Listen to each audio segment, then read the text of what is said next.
I'm Zain Raza Baloch and I'm currently serving in Hyderabad, Kent as Deputy Superintendent of Police UT। सबसे पहले मैं अपने educational background के बारे में बताता चलूँ। मैंने प्राइमरी और जो है वो सेकेंडरी एजुकेशन वो हैदराबाद से ही की। उसके बाद फिर मैंने बैचलर्स और फिर मास्टर्स वो मैंने यूनिवर्सिटी ऑफ सेंट जामशोरो से की। इसी दौरान मैंने कॉम्पिटिटिव एग्ज़ामिनेशन की तैयारी शुरू कर ली थी।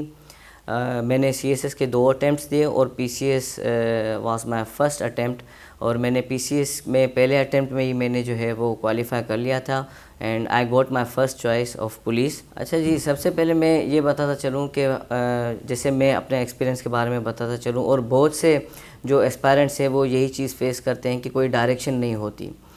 डायरेक्शन के बगैर जो है ना वो ये चीज़ पॉसिबल नहीं है। आपको जब प्रॉपर डायरेक्शन मिल जाती है तो फिर आप एक फ़्लो में चलते हैं, कोई हर्डल्स आपके जो है वो सामने नहीं आते। अगर वो आते हैं तो एक प्रॉपर गाइडेंस आपको मिली हुई होती है और आप एक प्रॉपर ट्रैक पर चल रहे होते हैं, तो वो आप उसको ओवरकम कर लेते हैं। मैं बताता चलूँ कि जब मैंने तैयारी की थी तो जो है वो बहुत से इश्यूज़ थे, जैसे बहुत से एस्पायरेंट्स को और मुझे भी इवन जो है वो सिलेबस का पता नहीं था शुरू में। मेंटोर्स हमें जो है वो सिंसियर मेंटोर्स हमें मिले, उन्होंने हमें अच्छी तरीके से गाइड किया, और जब प्रॉपर गाइडेंस हमें मिल गई तो हमने फिर इस ट्रैक को, इस जर्नी को हमने जो है वो अच्छे तरीके से हम इस पर चलते गए, और अल्हम्दुलिल्लाह जो है वो आज हम इस पोजीशन पर बैठे हुए हैं। बहुत सी चीज़ें जो एस्पायरेंट्स फेस करते हैं अपनी इस जर्नी में, उनमें से एक जो चीज़ है वो ये है कि वो बहुत से मौक़ों पर जो है वो डीमोटिवेट हो जाते हैं। उसके लिए ये चीज़ मैंने भी फेस की थी ऑब्वियसली।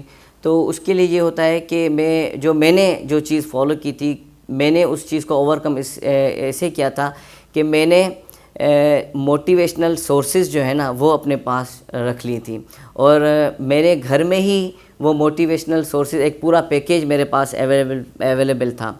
मेरे फादर, मेरी मदर, मेरे ब्रदर और मेरे sister, since I am from educational family, मेरे फादर जो हैं वो प्रोफेसर हैं, मेरी वालदा शी इज़ आल्सो प्रोफेसर, मेरी सिस्टर्स वो लेक्चरर्स हैं, and my brother Hasan Raza he is divisional forest officer in Sindh forest department. तो ये पूरा एक पैकेज जो था वो मेरे लिए एक मोटिवेशन थी।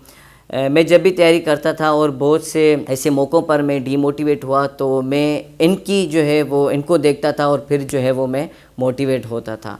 तो मैं ये कहूँगा कि एस्पायरेंट्स वो अपनी इस जर्नी में मोटिवेशनल सोर्सेज जो है ना वो अपने पास रखें, ताकि अगर किसी जगह पर वो डीमोटिवेट होते हैं किसी भी रीज़न की वजह से, तो वो उन चीज़ों को देखकर जो है वो मोटिवेशन हासिल करें। कॉम्पिटिटिव एग्ज़ामिनेशन में वैसे तो सारे ही सब्जेक्ट्स जो है वो उनको इक्वली टाइम देना चाहिए, उन पर मेहनत करनी चाहिए, लेकिन 2 बड़े मेजर जो सब्जेक्ट्स हैं जिसमें मोस्टली 90-95% एस्पायरेंट्स कैंडिडेट्स फेल होते हैं, एक ऐसे इंग्लिश ऐसे और दूसरा इंग्लिश कंपोजिशन। तो इसको मैं ये कहूँगा कि आप बार बार जो है वो प्रैक्टिस करें। प्रैक्टिस, वो कहते हैं ना कि प्रैक्टिस मेक्स मैन परफेक्ट।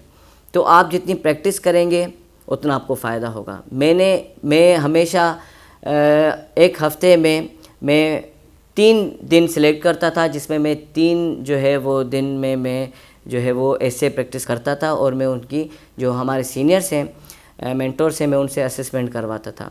इसी तरह मैं कंपोजिशन, जिसमें एक क्वेश्चन होता है प्रेसी राइटिंग का, वो बड़ा जो है वो चैलेंजिंग होता है। तो क्योंकि हमारे कैंडिडेट्स, हमारे एस्पायरेंट्स की प्रैक्टिस नहीं हुई होती, तो वो इसमें जो है वो मोस्टली प्रेसी राइटिंग में वो फेल हो जाते हैं। तो उसके लिए मैं यही कहूँगा कि आप उसमें भी बार बार उसकी प्रैक्टिस करें, ताकि जितनी आप प्रैक्टिस करेंगे वो आपका इशू भी रिजॉल्व हो जाएगा। होता यह है कि हमें बताया जाता है कि आपने ऑप्शनल सब्जेक्ट्स के हवाले से वो सब्जेक्ट्स लेने हैं जो स्कोरिंग हो, और मेरे ख्याल में ये काफ़ी हद तक सही भी है, लेकिन डिपेंड करता है कैंडिडेट पर।